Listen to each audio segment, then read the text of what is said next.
Hi, and welcome to Deep Dive Cinema, the only comic and movie podcast starring two brothers that I know of. I'm Elliot. Yeah, me too. I'm Meara. Well, I'm not also Elliot. I'm Meara. I don't know. In fact, I don't think that there's any podcasts out there that talk about comics and movies. No, none of No, them. it's It's our original idea, and if you'd like to do one yourself, you can't. You can't. No, yeah, No. it's the law. Sorry. So far, it's only health. There's not been anything else. No. Well, maybe like Dungeons and Dragons, but that's This is 100% original. Nothing else like it. No, So okay. enjoy it while it lasts. Yeah. Okay. Well, you're in for a treat today, boys and girls and ladies and gentlemen, and any pets out there listening. So this is basically going to be our first episode, I think, that we're putting out. Okay. So this is actually episode 3 for us. We've already recorded 2 episodes. Yeah. But they were just kind of testers. So we kind of worked out a little bit what it is we want to do with the podcast, and now we're actually going to go ahead and put this out there, maybe. Yeah. So with any luck. With any luck, yeah. So we've already worked a little bit on like the format that we want for this, and basically we're going to talk about comics and movies, basically, but we're going to both put a spin on them as creatives. Myself and Elliot are both creative types. I'm into film and writing a lot, and Elliot does writing and illustration. So we'd like to talk about kind of comic books and the futures of the universes that they're in and stuff like that, and what we'd like to see done with characters, and not even just comic books as well, but films in general. Yeah. In episode 1, we talked at length about what did you talk about? Mamma Mia, Here We Go Again too. Yeah. Here we go again to the sequel. Yeah, the sequel to the sequel. Great, so let's jump into things. So something that we've practiced a little bit in our previous issues is we open with a bad comic book character, and we talk about this character for a little bit. And that's something that we're going to do on alternating weeks. So I did first week, Elliot did second, and then this is the third week, so it's back to me again. Yeah, we'll take turns like that. Yeah, and what we want to do, if you want to explain a little bit about kind of how we do it and like the plans for them as well. So you mean like how we'll talk about them, we'll talk about the comic they're in, who they are, but then we'll also say how would we bring them into the film? Yeah, exactly. So the lesser known ones, how do we do something with them? Exactly. So if you're watching this on YouTube, you'll be able to see a picture of the comic book character in question in the bottom right hand of the screen. Yeah. And this week the character is the Fool Killer. Okay. So I'm going to talk a little bit to you about the Fool Killer, and I'm not going to go into full detail because it's a very long and varied history for the character. Right. And there's actually been 4 identities of the Fool Killer. It's less a character in and of itself, and more kind of an identity that's passed like a ghost that goes from body to body or something like that. Oh, so it's not like I'm Miles Morales and I'm the second Spider-Man. It's more of a. It's I think the first Fool Killer was introduced in Machine Man. Okay. And I think I don't want to go too far into it, but I think his story was he knew this old guy who was a priest, and he had some kind of serious disease or illness, and he said to the priest, "Hey, fix me." And then the priest is like, "Pray and the Lord will save you." And then his illness actually just did disappear. Right. But then I think the priest was like found doing some illegal activities or something like that, and all his confidence was lost. And then he was like, "That's it. I'm gonna start killing Man-Thing." Who's like the swamp monster. And he killed a DJ as well because he didn't like the channel or something. So does he have any powers? No, as far as I know, he's got like a disintegration ray gun. That's his only thing. But and did the priest give him the disintegration ray gun? I don't know. I'll be honest with you. I haven't read the original one. It's the second one that I really want to talk to you about. Okay. Because he's, I think, just the much funnier character. And I don't know anything about the third or fourth iteration. I think the third one was in the 90s, and the fourth is only quite recent. And I think he's like Deadpool's therapist now. So I don't really know how that's worked out. But it is like a mantle in the same way that, like Thor goes from person to person, and there's Jane Foster Thor and Beta Ray Bill or Beta Ray Bill. I'm not sure. Beta, yeah, because it's like the Greek letter. That makes Beta. sense. Yeah. Okay. So that was the first guy, and then so he was like a I suppose like a Baptist fundamentalist almost. Like it was really odd. But for whatever reason, he decided to don this like ridiculous Zorro-looking outfit, which you'll be able to see a picture of on screen. Elliot, you can't see it, but you imagine Zorro.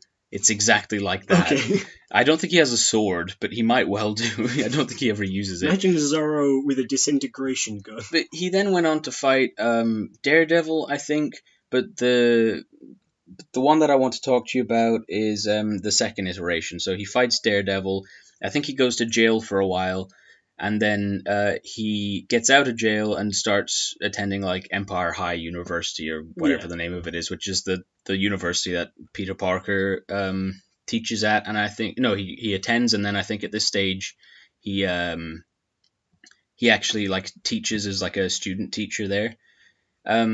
So this guy's the Fool Killer. He's been to prison, and he's just more like anyone who I deem stupid is worthy of death. That's right. So he's less kind of focused on the first one. He just wants to kill people that he thinks are stupid, which is basically anyone and everyone. Like someone bumps into him on the street, then he runs into an alleyway and puts on his Zorro outfit, and he's like, "Ree, you stupid idiot! You're a fool! You're gonna die!" So sorry. What comic book is this? This is Amazing Spider-Man. Oh right. So Yes. Amazing Spider-Man, known for being the smartest guy around. Yeah. He's too stupid for the Fool Killer, is he? I think that it's less focused than that. So I think his definition of fool is like you'd have to be a fool to stand up against the Fool Killer. So anyone who opposes him in any way is a fool, effectively. Right. So he's also got this ray gun. I don't know how. But it's like he's out of he's out of prison. He's gone into university. He's trying to turn his life around. So. Honestly, I forget his real name. I should have written notes down on this. But he's, just a boy in Peter's class, and he's introduced in the episode with the Fool Killer. Yeah. Or the issue. And he's like, yeah, hello, I'm this guy in the class, and I'm really angry at the administrative office because my grant should have come through, or they didn't register me on time, or something like that. And then this guy called the Fool Killer, like, leaves a note for this guy, and he's like, you're gonna die. You're a fool, and then wait, so he sends it to the guy who says in the administration office. Okay. And then Peter's like, oh gee, I wonder who it could be. There's only one character in this university that we've met, and it was today, and he was angry at the administrative board, but he doesn't put two and two together because bright old Peter. Guess he's somewhat of a fool then, huh? Yeah, I guess you could say that. Maybe it was a test for him. And I'd like to note as well that sometimes he does leave like a letter to the person is like, you have 24 hours to prove that you're not a fool or the Fool Killer will kill you. Okay, and sometimes he just kills them. It's seemingly random. It depends maybe on what degree of a fool you are. What mood he's in. Yeah, basically. And then, so that person's killed, and then, I don't know, he kills someone else as well, and I don't even recall who that person is. Maybe it's like a police person or something like that. But there's a scene of him, like, coming in the window in his stupid, like, Zorro outfit, and he's got, like, blonde, like, Logan Paul hair, like, tufting out from underneath it. I looked him up. He's very stupid looking. Oh, he's got a ridiculous. Giant hat. Yeah, it is absolutely... it's so stupid looking. But he comes in the window and he's like, I told you would find... The Fool Killer would find you. And then the guy's like, what? And he's like, I sent you the note. And he's like, I didn't get a note. And he's like, drat the postal service. And then he just kills him. What? He's like, so he kills... Okay, so he's not just like, oh man, I've got to go kill the post office. No, and then but I'd say he probably would go on to to just destroy the postal service next. Except obviously then he tangles with Spider-Man. Yeah. Eventually works out who he is and everything. And Spider-Man catches him and he's like, right, we're taking you to the police. And suddenly he's this like dejected figure and he's like, oh, I'm so sorry, I didn't mean to kill those people with my disintegration gun. And then on the way to the police station, this homeless guy is like walking past and he sees the like Spider-Man carrying the webbed up Fool Killer and he's like, you'd have to be some fool to tangle with that Spider-Man. And he's like, I must kill myself. What? Because he's like, you're right, I was a fool to tangle with Spider-Man. So he then tries like blowing his brains out, but Spider-Man, stops him, and they bring him to like some mental asylum or something like that. What? And it's honestly baffling. Effectively, there's like a psychiatric hospital which Black Cat is currently in. Yeah. Because she at this stage is like obsessed with Spider-Man, and he's like got a soft spot for her, so he's like, you send to the psychiatric ward instead of like turning you over to the police or whatever. So the entire episode is effectively just there to get Spider-Man to the psychiatric ward. So they just like went through all their old characters, dipped in and found the Fool Killer, and they were like, I guess he's stupid and crazy enough to get in the ward. So he's got this one issue, and he's just the worst. And I just love like the sudden turn of heart that like one person calls him a fool, and he's like, I abide by this code so strictly. Like, surely from that point on, if anyone's in a fight with him, they're like, you're fighting me and I fought everyone, you're a fool, and he'll just be like, oh no! Yeah, well, hello, we're back from some technical issues. The Fool Killer got us. Well, so what you're saying is everyone would just be like, yeah, you're a fool. Well, that's just what regular comic book villains generally do anyway, is just, like, they usually just taunt and say, you can't fight me, I'm too strong for you, warrior, and this. So obviously they just have to stop him on this specific occasion. Just on one occasion, they're just like, I don't feel like smack talking today. You're a worthy opponent, Fool Killer. Yeah. So I was thinking anyway about how you'd introduce a character like this, and in terms of casting, I wasn't really 100% sure what I wanted to do, because I was thinking about it, and the only guy who really came to mind as like, this would be a good fit was Aaron Taylor Johnson, but it already exists in Marvel. He's Quicksilver. He does, so you can't really do that. But that being said, he had that stupid Sokovian accent, and my sister and me, and we live in Russia. You didn't see that one. Yeah, so I don't know. What if you use him? He comes back as the Fool Killer, and he's just like, you didn't see that. Oh no, that would be a twist. That's the kind of twist that Marvel needs right now. You think we've got one template for how to make films? Nope. No, honestly though, I think that he'd fit better in, like, I think it'd be in terms of ridiculousness. I think he'd fit better into one of the Netflix shows like Daredevil. Okay. Like I could really see, just like those shows. Like some of them are okay, aren't they? Some of them are bad. But they all take themselves like a bit too seriously, and like having a character like that into the mix would be really funny for like a Jessica Jones to just be like, what? Yeah, no, that'd be very good for Jessica, because she's so tired with like even characters who kind of make sense. Yeah. If you've got the Fool Killer in there, she's just gonna be really so unhappy. And I like he'd be out of range for like a Netflix show in terms of like wage and whatnot, but like I could see like a Jesse Eisenberg, maybe you could be the Fool Killer. Yeah. I know he's getting a lot of hate over in DC because of his Lex. Yeah. But he's a great actor still, and like the Social more Network. Writing problem. I agree. But The Social Network remains one of my favorite films, and that's him in like a university setting, obviously. Yeah. And I think that he could really just kind of be like that bumbling. Like I can imagine him like, drat the postal service, and you can imagine Jesse Eisenberg doing that. I think Aaron Taylor Johnson would be a better fit based on like the look and physicality of the character, but I think in terms of like the clumsiness of him, Eisenberg would be a good fit also. Yeah. If it wasn't a Netflix, I guess you'd kind of have to just have a regular gun. Yeah, then again, there are dragons in the Netflix shows now, so it's really funny when you watch like first season of Luke Cage, where he's just like, I'm just gonna walk down a corridor and occasionally punch a man. Yeah. And then you get Iron Fist, where he's like, yeah, guys, I fought a dragon. We're never gonna show the dragon. No, but I did fight it. Yeah.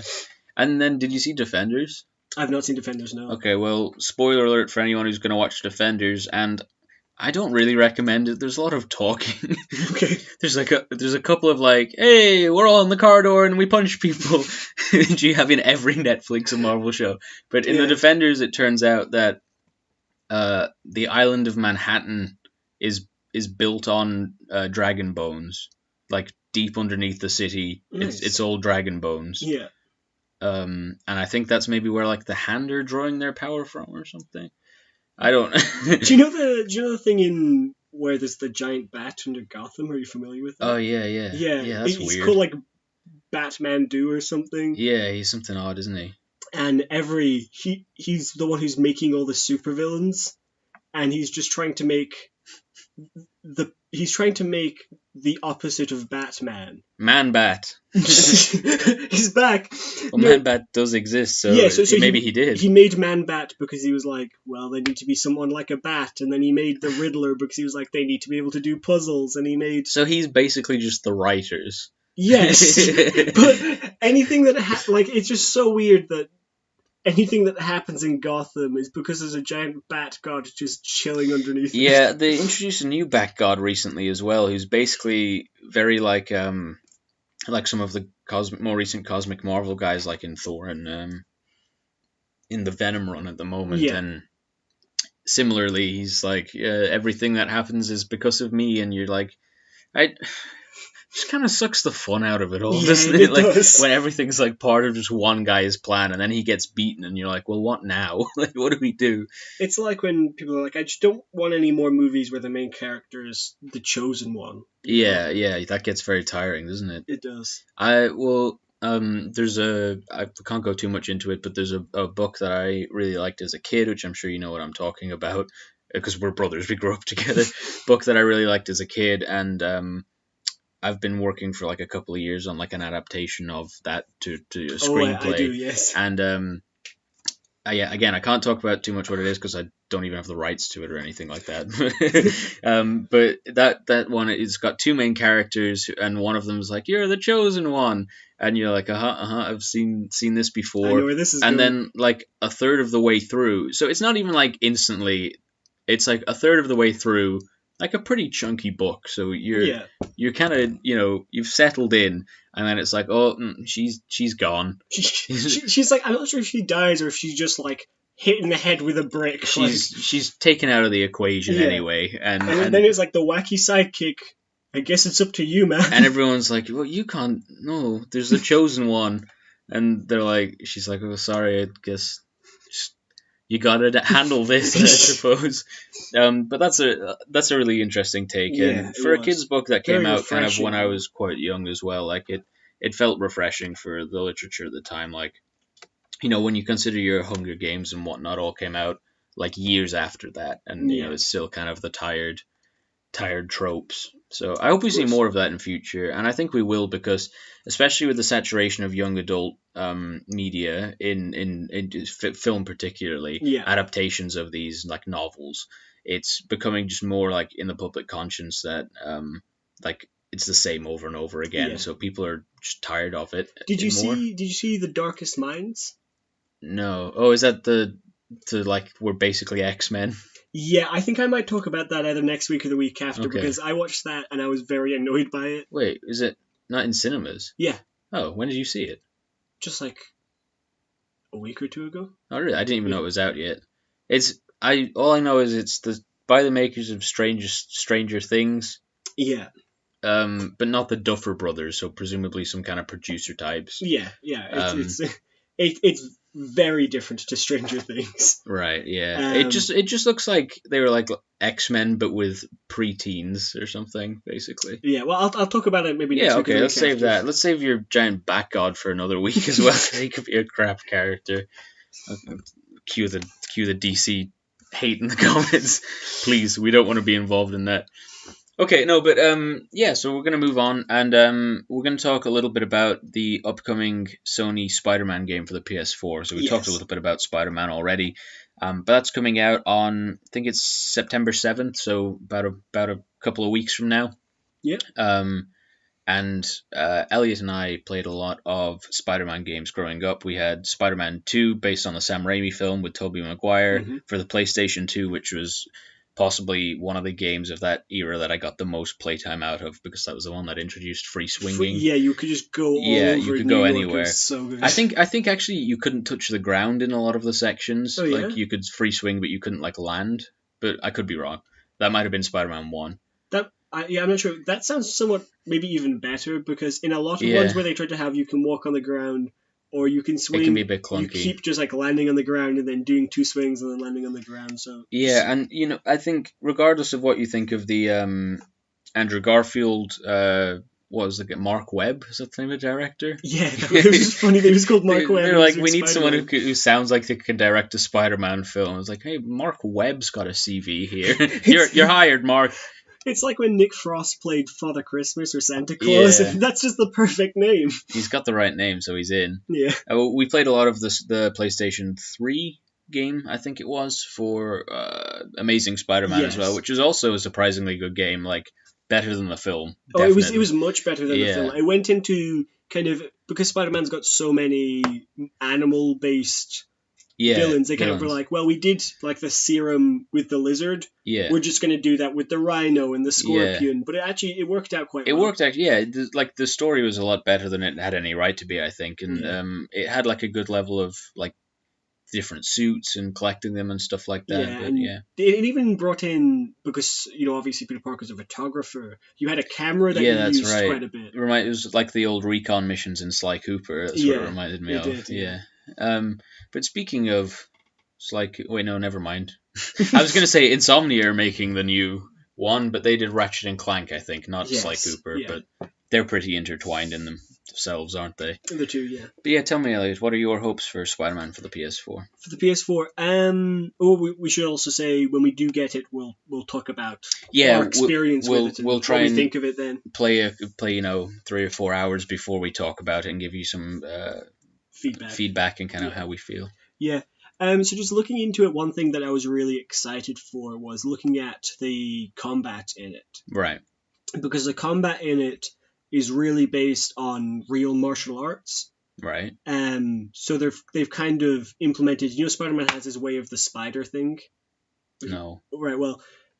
What in the comics or in the game? In the comics, Spider-Man, his fighting style is called Way of the Spider, which is like a combination of all fighting styles. That's convenient. Yeah. But they've really, if you look at it, like he's using elbows, he's doing like crescent kicks, and it's because I know a lot of people really loved the Arkham games. Yeah, see, I'm not about that combat. No, because in that there was a lot of brutally beating people up, but really it was just like pressing square repeatedly. Basically, and you didn't even really have to like aim it very much or anything. No, so you just kind of swung everywhere. Whereas in this one, it seems like you're gonna have combos, you're gonna have like actual precise fight. And as someone who does martial arts, that kind of it interests me that they've actually paid attention to real fighting. Okay, that sounds promising. Yeah, I haven't really looked into the game at all. I saw like the trailer that came out a while ago, so I really don't know too much about it, but that sounds good. I think what you're saying about the Arkham games, like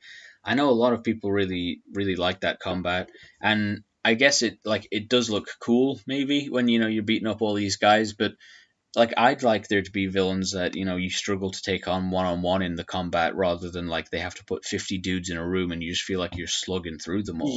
Like I think I got really tired of that with those video games, and I do want it to feel like Spider-Man's obviously incredibly strong, much stronger than like the average guy. But like if I was fighting like 3 guys, I'd want it to be like a bit of a challenge. Yeah. Especially like I don't know where Peter is in terms of like his development in this game, but in this one he's in his early 20s. Okay. So he's still at college and he's like at an internship at a laboratory or something. Okay. So this isn't like, he's just got his power 16-year-old Spider-Man, but it's also not like veteran. Yeah. Yeah. Okay. Yeah. Well, that's good. So I think because he's strong, but if you have like 20 guys in a room, you can't just land on the floor and start beating them all up. I don't think that's what Spider-Man should. It'd be nice if they'd introduce some kind of like stealth stuff as well. Yeah, there's going to be some stealth missions. Is there? Okay, nice. Yeah. There's also good job, Insomnia. There's also going to be a cool feature where, because Spider-Man makes all of his own gadgets. You can do that in this. There's going to be missions and stuff where you have to make your own gadgets and then you're able to use them. Okay. See, that was one of the things I think I maybe had a bit of a quarrel with in Spider-Man: Homecoming and Infinity War, was just the speed at which he went from having his homemade costume to having a Tony Stark made upgraded costume to having the Iron Spider costume, and I felt like it took like maybe like 300 episodes for him to 300 issues of the Amazing Spider-Man for him to like upgrade his suit.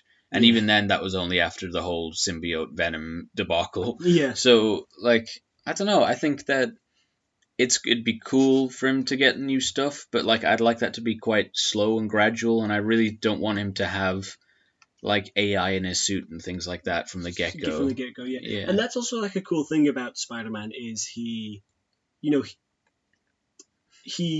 because people always say like, oh man, imagine if Spider-Man didn't live in a city with all those tall buildings, his webbing would be useless. But he made that webbing himself because he lived in exactly, yeah. Like if he lived in the countryside, he wouldn't have made it in that way. He would have done something else. No, definitely, yeah. And he's able to like slingshot himself and stuff as well, which he can use like trees or whatever for also. Yeah. So I think being able to see him make his own. Yeah, I'd like that. Also, when you were just talking about when he got his new suit, it just I was remembering because obviously in the comics originally the classic look is he has the webbing underneath his armpits, like kind of wings, and then they got rid of that. Yeah. That was just like an artistic choice they decided. But then they brought it back and they were like, "Oh, it ripped a while ago, and I've replaced it."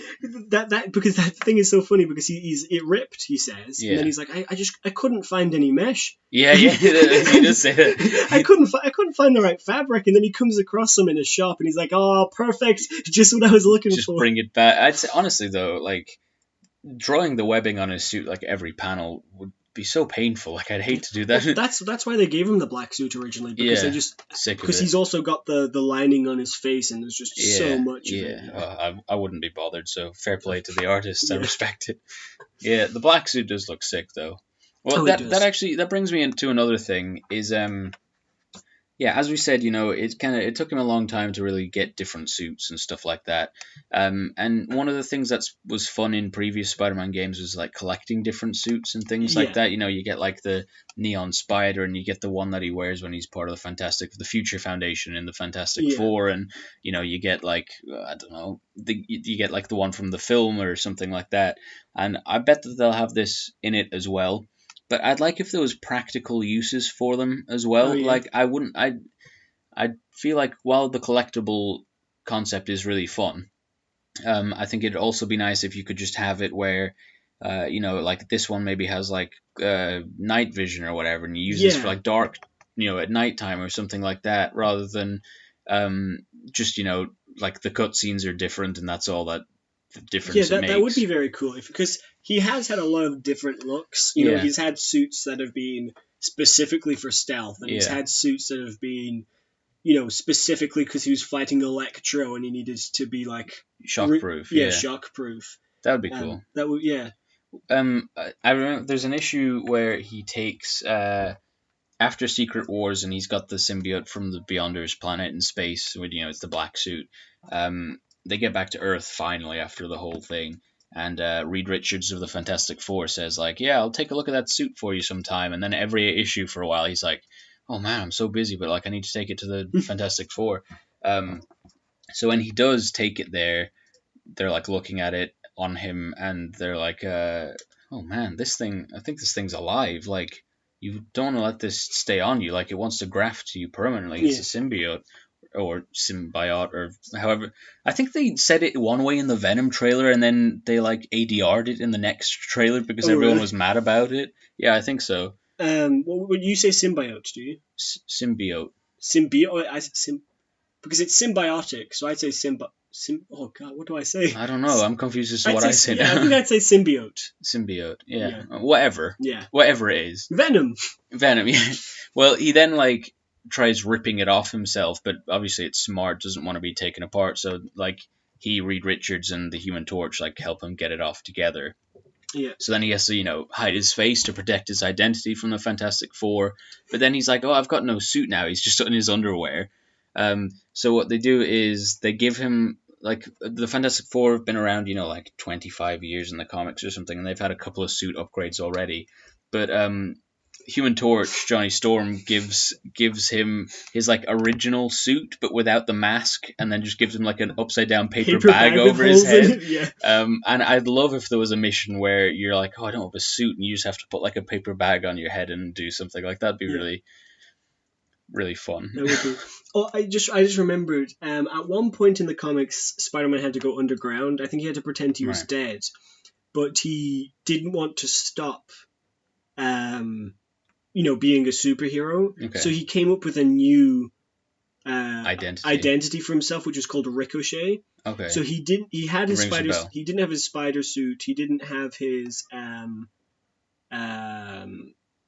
gadgets. He didn't have his webbing.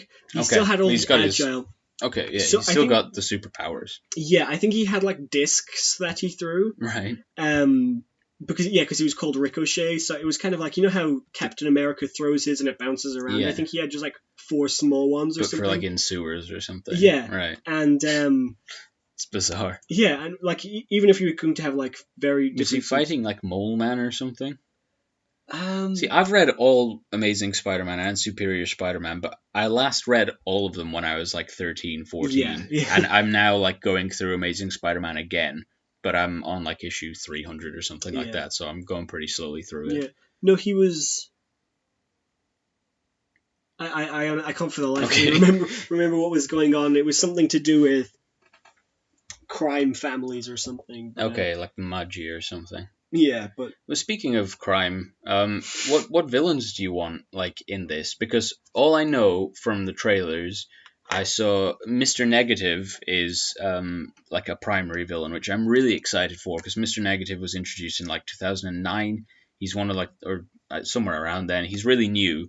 He's an interesting character and he's got control over like the negative dimension and stuff like that. Yeah. He's got a great backstory, which I'll talk about maybe in another issue of this podcast. But like... Nearly all of the villains that you get in just any comic book films are nearly always villains that are introduced in like the first 5 years of tenure for the character. Yeah. Like, the Vulture and the Lizard and Doc Ock and the Green Goblin and, whatever. Like, they're all introduced so early on and they're good because they've got so much history. So for them to take a step and be like, Mr. Negative is the main villain, I'm really excited by. Because I remember there was like references to him in the Amazing Spider-Man game, where occasionally there'd be a bench where the colors were all in the inverted, negative. But yeah, for him to, because he was also in, what's the name of the comic? It's called like A Good Day to Die or something, and it's the introduction of Anti-Venom. Oh yeah. Well, he's entangled in that himself, isn't he? So do you think the symbiotes will be in the game? I think they will be. They will be. Are they in any of the advertisements? I don't think so, no. Okay. But I think they will be in it, even if not for a big bit. But because Anti-Venom is so tied to Mr. Negative, because he's how he became Anti-Venom, and he's a character I love. I'd love to see Anti-Venom in it. Yeah, that'd be really great. So that was when... Having like a family tree of symbiotes would be really cool as well. Yeah. Like, you have Carnage and Toxin and all those also. Yeah, that would be cool. I don't know if they will, though, because that film's coming out, and that's a Sony film, but maybe they think it'll, like, whet the appetite, but then maybe they don't want to tie it too much into a universe in which Spider-Man exists, because I don't think Spider-Man does exist in the Sony film.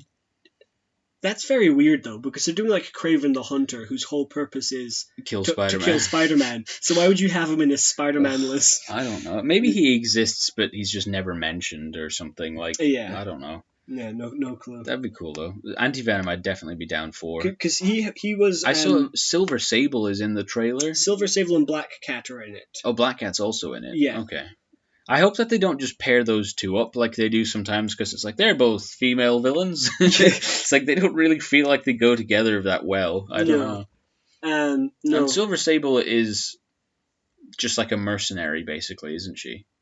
Wait, well, she's got a silver suit, so... Okay, well, if her suit's silver, then I guess that makes sense. Yeah.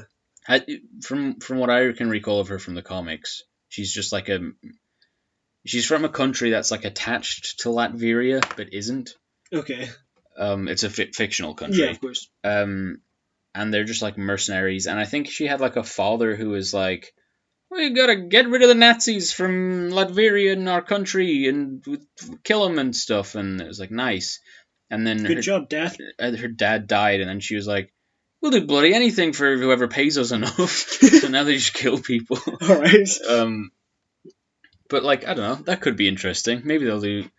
She's one of those characters that like I could see being in like a. I know I keep talking about Netflix show, but I could see them bringing a character in and kind of giving them like a modern twist and like a gritty backstory and doing pretty decently with them. Yeah, I think what I like about the Netflix thing is obviously they've got ups and downs, but they're able to bring in a lot of characters who wouldn't get the opportunity to be in a film. Yeah, so you're able to see them in live action, like, which I'm a big fan. We'd never get Purple Man in a film, I don't think. No, but never. Like never, the fact that he was in Jessica Jones was incredible. It was so good. Yeah, and even the guy who makes Daredevil's suit, he's the guy with the saws on his. Yeah. And what's his name?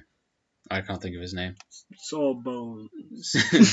Wait, this is the guy who fought Spider-Man in the first film. Spider-Man was like, haha, you've got a husband. Oh yeah, no, he's like, nice suit. Your husband make it for you. Yeah. It's like, oh, that didn't age well. But yeah, Tom Holland's not going to be saying that, is he? Maybe off camera. Who knows? Tom Holland, if you're listening, I didn't mean to drag you down like that, pal. You're doing a good job. I thought you were going to call him out for a fight. Tom Holland, I'll fight you. Tom Holland, Tom Hollander, any of the Toms. Take me on. Boxing match, Manchester Arena. Tom Hollandaise sauce. Tom Holland, what? You know, sauce, Hollandaise sauce. Oh, yeah. Yeah. But, I'll fight. No one would watch that. But, yeah, no, I do love Anti-Venom because he no longer had Venom. Was it Flash Thompson? Flash Thompson's the second Venom. Yeah, I think he had. And in my opinion, the better Venom. Yeah, no, I prefer him. He's like Agent Venom, isn't he? He's kind of like a Suicide Squad era, like not era, but like style. Like you got to do this or you don't get the suit and we blow you up or something. Yeah, because he's got no legs. Yeah, he lost his legs, so Agent Venom. He puts the suit on, but he can't have it on for more than 48 hours or it'll start to bond with him and he becomes Venom again. Yeah. And just in case that happens, they've got like a bomb in the suit. But like so many times, like Venom knows that the bomb's there, so Venom keeps just like dropping the bomb. Yeah, I mean, I love that. Like we got that. I've had that years, that comic arc. Yeah. And it's got like Jack-o'-lantern in it as well. It's got Jack-o'-lantern, it's got Kraven the Hunter in it. Does it? Yeah, I need to reread that actually. That's a great arc. Yeah, no, but he loses the suit, but he still has particles of it in him. And he gets cancer. Yeah, that's right, yeah. And so he's working with Aunt May at Feast, which is... Yeah. Mr. Negative owns that. It's like a homeless shelter. Yeah. And Aunt May is like, oh, not Mr. Negative, but I don't know what his actual name is. Yeah, I don't want to say it because I'll get it wrong and I'll say another Asian name and it'll sound bad. It's like Martin Lee or something like that, is it? I mean, like, just a disclaimer, as I've discussed in the past 2 episodes, which have not aired, I'm the worst person in the world for remembering names, and I only remember Elliot's name because he's got a large name tag on his chest. I have known him all of my 21 years. Actually, no, that's not true. He's younger than me. I've known him 17 of my 21 years, and yeah, so I don't remember anyone's name. Sometimes I do, and I'm really proud of myself, and everyone's like, this is the bare minimum of what we expect of you. Yeah, you didn't remember the Fool Killer's name. No, I didn't remember his name. No. I mean, the Fool Killer's a good enough name. He's very good. It's like, I don't know, it's like Clay or something like that, or something stupid anyway. Dumb. Yeah. Yeah. But anyway... Mr. Negative is like, hey, good job for helping all these people. Let me just put my hand on your shoulder. And he's meant to, he's like, okay, I'm going to make reverse all of the bad cells in this man's body. So he completely removes the cancer, but he also reverses the fragments of venom that are still in him. And that was like, every time he looked in the mirror, he could only see the venom face, and it was always whispering to him, but he had no powers. And so he became Anti-Venom, whose body is made of, like, antibodies. Yeah. So he can heal, like... But he's got all the symbiote properties as well. Yeah, so he's big and scary, but he's kind of a good guy. But something, like, as Agent Venom, because he doesn't, like, properly bond with it, he's usually just kind of, like, human-shaped and sized anyway. Like, he does kind of go out of proportion into the big hulking monster thing sometimes. Yeah, but and Venom isn't as bulky as Venom. He's more lithe. And he has he's like panther-like or something. Yeah, he's got very sharp fingers, kind of like fish hooks. Yeah. And I know that he was fighting like radioactive man. Yeah. Because he was like picking this guy up who's just like a glowing blue guy in a hazmat suit, and he was like, "What are your powers?" And he's like, "I'm radioactive." And he's like, "You're probably giving so many people cancer." So he starts just like leeching the radioactivity out of Radioactive Man, which is like tearing the so like the man is in so much pain, and he's like, "Man, this is good for you," but this might pinch a bit. But he's also like, this is going to protect everyone else. And he also fights Spider-Man for a while because he's like, you also have some venom in you. Yeah. But he starts cancelling the spider blood in him. Yeah. So he's losing his powers. Yeah. He's an interesting idea for a character, but I don't think he'd work unless you had venom like already firmly established. Yeah. Yeah. But I would love to see him sometime because he's a very good anti-hero, not in the way that Loki is, where it's like he was a villain but everyone liked him, so he'll do something good. It's more he is kind of like not really fighting for or against. He's just kind of middle ground. He's an anti-venom because he's like a force of nature. Yeah, he views Spider-Man as part of the problem. Yeah, he has nothing against him. He's just like, I need to fix this, or you might, give Mary Jane cancer and then she'll die. That did happen in one spin-off, which we won't talk about. Yeah, anti-venom could have stopped that. Yeah, but I don't want to know how though. Oh. No, it's not to don't Google that issue. That's we pretend it doesn't happen. Same as the one where there's an issue from like 2005 or something where it turns out when Gwen Stacy was alive, she was like had a secret love affair with Norman Osborn, and she has like twins because she like ran away to London for a while, and she gave birth to like Norman Osborn's twins who, because they have like the Green Goblin serum in them, they age at like 4 times the rate and stuff. And it was called like, what was it called? Like One More Day or something like that.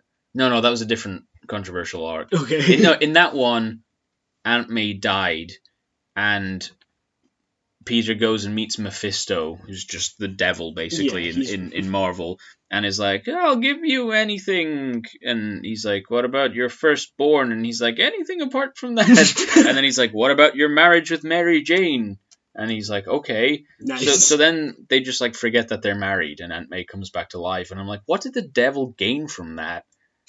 I really don't know. Maybe he's just like the heckler. He's just there to annoy people. Yeah, basically. Slightly worse. That was one of the stupidest ones anyway. I saw that Kingpin's in the Kingpin is in the trailer as well. Yeah, I think he's already beaten Kingpin. That's going to be established. Really? So maybe no. So but I think like Kingpin is like, that Spider-Man beat me. I'm going to get him again. Right, yeah. So I'd like it if Kingpin was kind of like a shadowy, like he's always kind of in the background character, but maybe you only have like one face-to-face with him or something. Because Kingpin like never goes to jail. I know he did in the Netflix show. In the Netflix show, but like in the comic books, he's too powerful. He's too powerful. Yeah. Like no judge will ever sentence him because he's got his fingers in everyone's pockets. And if he does, he just get broken out immediately or something anyway as well.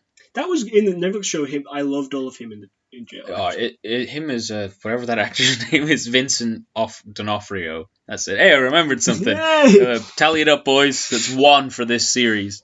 Him as Kingpin was absolutely inspired. It was so fantastic. Good. Him just like becoming Kingpin of that jail, just like cell by cell, was so good. I think I'd like to see some definitely smaller villains in the game. Kind of just established, and like a lot of these characters, like Anti-Venom and Mr. Negative and all this, like that's going to take a lot of setting up. So they can either go in for it and be like, this is just what it is, or like, Wikipedia these guys, or I don't want them to do too much where it's like incredibly complicated stories, really. But sense. I was thinking about this just this morning. Actually, I was out picking wimberries in the bog, and I was just having a think about it. Wimberries are small berries. They've got like 400 different names. Oh yeah. Every region has a different name for wimberries. I've heard them referred to as bilberries, but that sounds berries? stupid. Wild berry. Well, that's useless. Yep. That's no good. Most berries are wild, aren't they?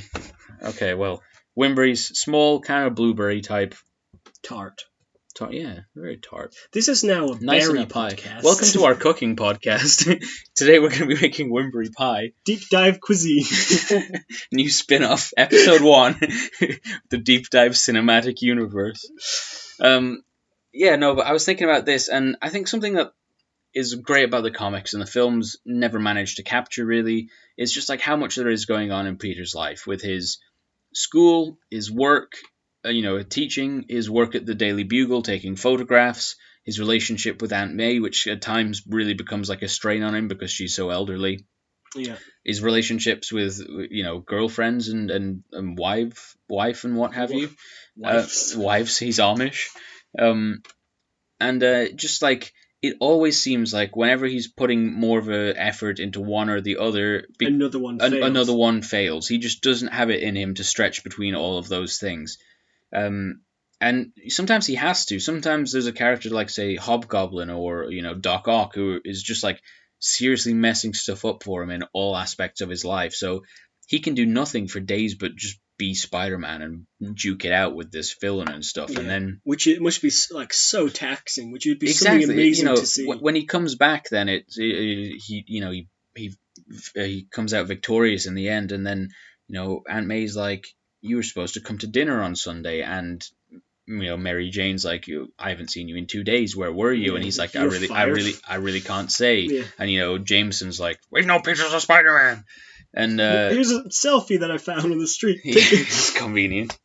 So I really like a kind of system where, not like a Telltale-esque like you decide the story or whatever, but I'd like it if you had like even like a bar system where you have to try and keep everything as high as possible, but doing one would damage the other. Yeah, so you can't do only Spider-Man missions. You've also got to do like, because apparently they did say that this is it's not just a Spider-Man game. It's a Spider-Man and Peter Parker game. Okay. So you're going to have to deal with, Peter Parker's life outside of just Spider-Man. I really hope that could be good, because there's so many interesting characters, like, Betty Brant and Ned Leeds. That's interesting. And then, Leeds kind of ends up going some interesting routes, and then they get married and they get divorced. And, Peter was originally involved with Betty Brant, and that's complicated and stuff like that. And then Gwen Stacy and Gwen Stacy's dad, who finds out who Peter is, and he's the police commissioner, and wants to keep the police for Peter and all it. And just there's so many like interesting routes you could go with it. Mary Jane finds out who he is after a while, and how that strains their relationship and stuff. And there's so many like interesting routes you could go with the story, rather than just, here's another villain, beat up some goons and you win, Yeah. So I really, it's normally, oh look, a mugging is happening. You can stop that on your way.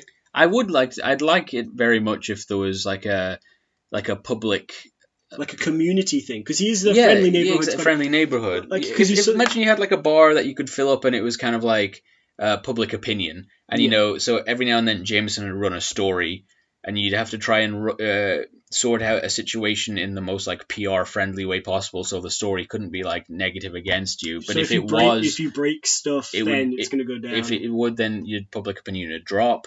But then doing stuff like rescuing cats out of trees and helping women cross the road and stuff, like they do nothing but like help your PR bar. But then you could have like voice lines for the people like, hey, it's that Spidey, he's a menace, I knew he was, or whatever. Or, hey, go Spidey, do a flip, and that kind of thing as well, like. There was a lot of that at the start of Homecoming, wasn't there? Where he was waiting for his big call, and while doing it, it was, someone stole this bike, I'll help this woman across the road. That was something I really enjoyed. Yeah, that was, because that was friendly neighborhood Spider-Man. It was, and we haven't really seen enough of that. No. It's either fighting the lizard or broody.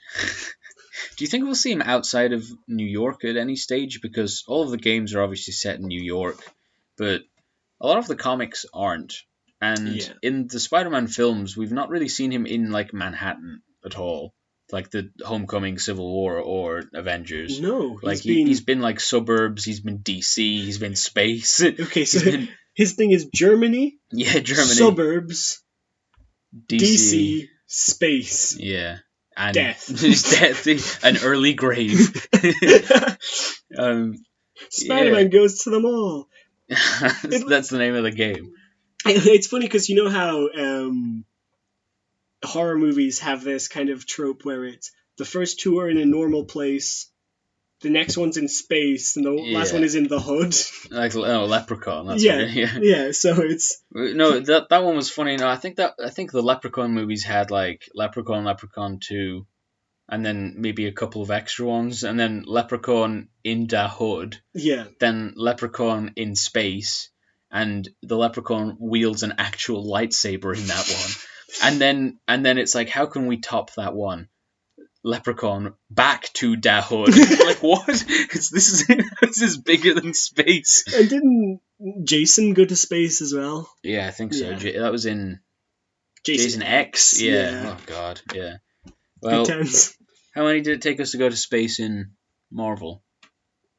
I guess Iron Man nearly goes to space in the first film. Remember, he like freezes when he gets out of the atmosphere or whatever. Yeah, and he had to go, didn't he? In Avatar, in Avengers, he goes into the portal. Well, Red Skull gets sucked into space. Oh, Thor's in space. That's like third, fourth film. Yeah, we got this. Yeah, okay, we did all right. Yeah, he goes to space. Yeah, space pretty early for Marvel. What about DC? Oh, straight away. Kal-El goes in the oddly phallic-shaped pod through space to Earth. Yeah, because Man of Steel had a lot on Krypton, didn't it?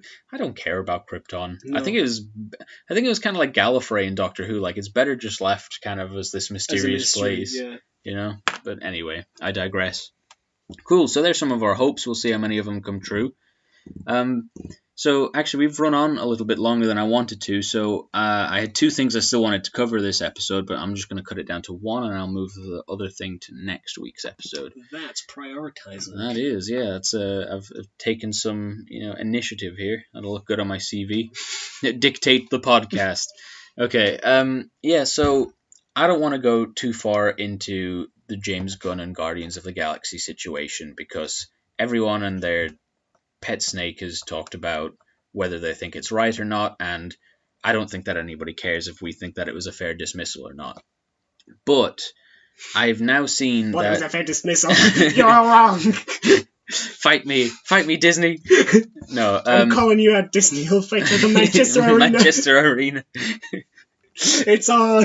God, it's just Mickey Mouse with the big squeaky gloves for every punch. But I wanted to talk a little bit about... I've seen now Guardians 3 has been delayed indefinitely. Okay. Which usually means it's not happening. Yeah. No, all those DC movies are going to happen. Yeah. Harley versus two Jokers is going to happen. One of them's Joaquin Phoenix. One of them's not Jared Leto. I don't know. Maybe Ben Affleck will be in it, but it's not Batman. Gosh, no. Delayed indefinitely... Not always, but very often means we don't know what's happening with this anymore. Like the Dark Universe. That was meant to start shooting in like 2019, early 2019. Yeah. So like months away. Yeah. Now, they don't have a director. It seems like they're probably going to toss his script out completely. Oh, yeah? It seems that way. I can't confirm or deny. Yeah. It seems that way. And I think that Disney have, whether it was fair or not, made a big mistake here, because that was a film that was supposedly meant to bring in the cosmic side of Marvel in a much bigger way. Yeah. Which now is put into jeopardy, because they're not going to put out a script in the next couple of months that's the same quality as a James Gunn script that he's worked on for a couple of years. Of course. And he understands those characters very, very well. Yeah. So... what we now have is either they rush a script like they did in Suicide Squad, which apparently they wrote in like 3 weeks, which really shows. It's evident. Or it gets delayed. But the problem with that is the likes of Chris Pratt, Zoe Saldana, Dave Bautista... they're in high demand. They're in high demand. You can't just say like wait around. That's a big cast. It's major. When you list that out as just like the 5 main. Like I can't see there being like if they're like okay, we're not shooting this in January onwards anymore. Like it could be 2 years at least until you get all of those guys available again. Yeah. And as far as I know, that was the only confirmed film to take place after Spider-Man Far From Home. So you'll have Avengers 4 next summer, yep. Spider-Man Far From Home, and that was the only confirmed film that takes place after that. Okay. So now we've got a major hiccup. They didn't confirm Black Panther 2, no? They've said it's going to happen, but I think Guardians had like a 2020 release date, okay, whereas Black Panther doesn't. No release date. And okay. I don't like. How do you think that they should go about introducing like more cosmic stuff? Like, do you think they should have an attempt at writing a new script? But then you might not get like Dave Bautista's been very outspoken on Twitter about the whole situation. I don't think he'd come back if it wasn't James Gunn directing. You don't? No. Someone had a great idea, which was just don't have him in the film, but say Drax was just standing really still the whole time. You couldn't see him. No. Damn. What would you do? Maybe a Nova film. Yeah. Maybe like a Nova film could show that. Like... okay. Sorry, technical issues. The sound wave was very phallic, and Meara found that hilarious. I didn't say it. You did. You stopped us to point it out. Yeah.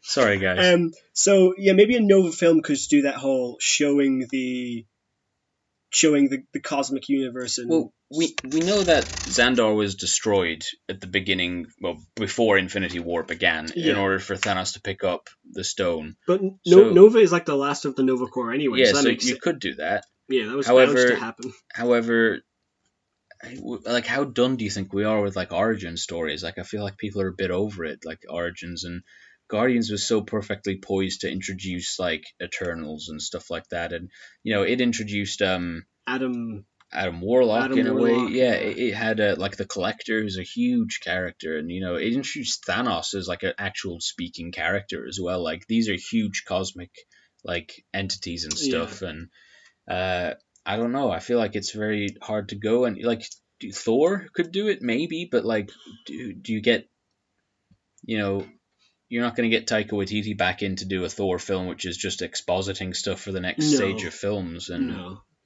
that's not on him. No,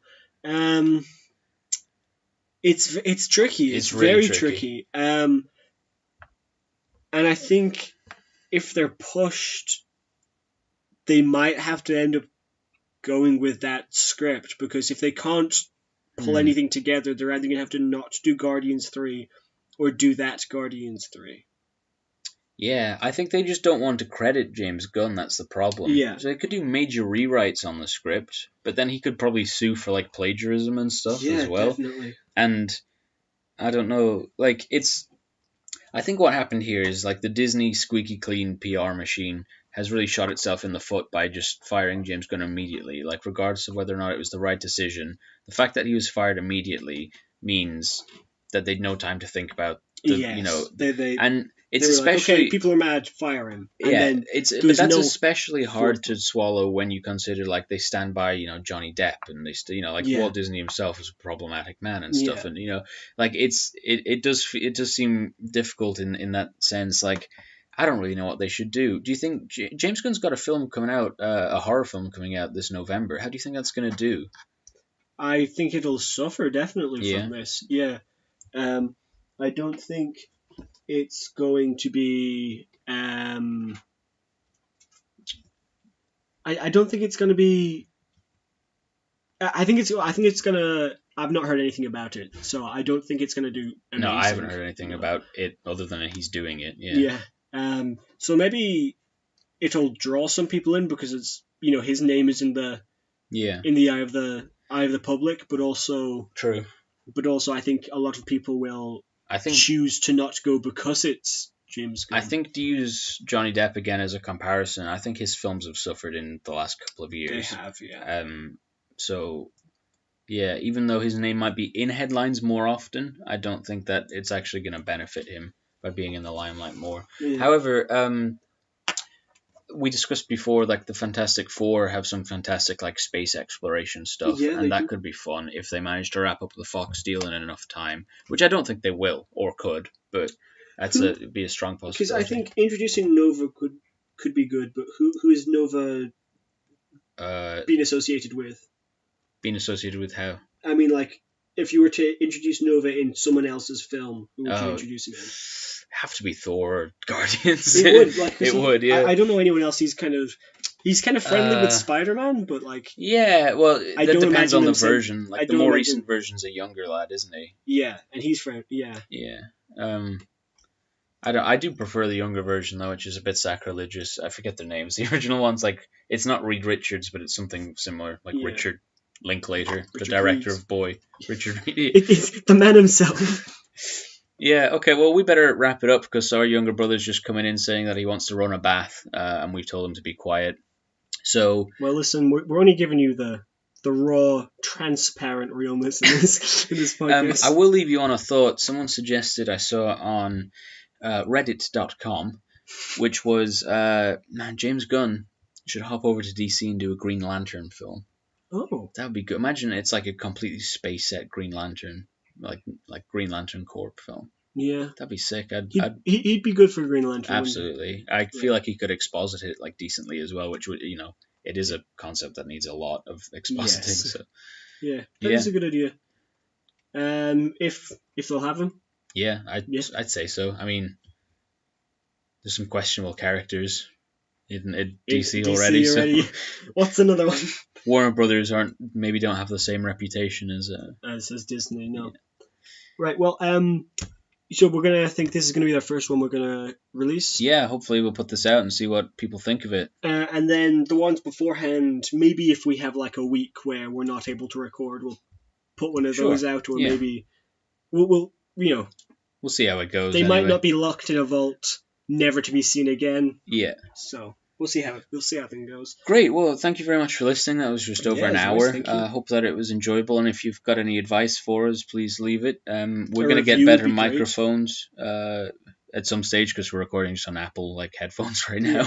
So sound quality will improve. If you leave a review, that'll be so good for us because we can do better. You can enjoy more. It's a win-win situation here, guys. Yeah, you're really the business driving this operation. All right, well, great. Thank you very much for listening, and we'll speak to you next week if you're bothered to turn back up. Great. Thank you so much.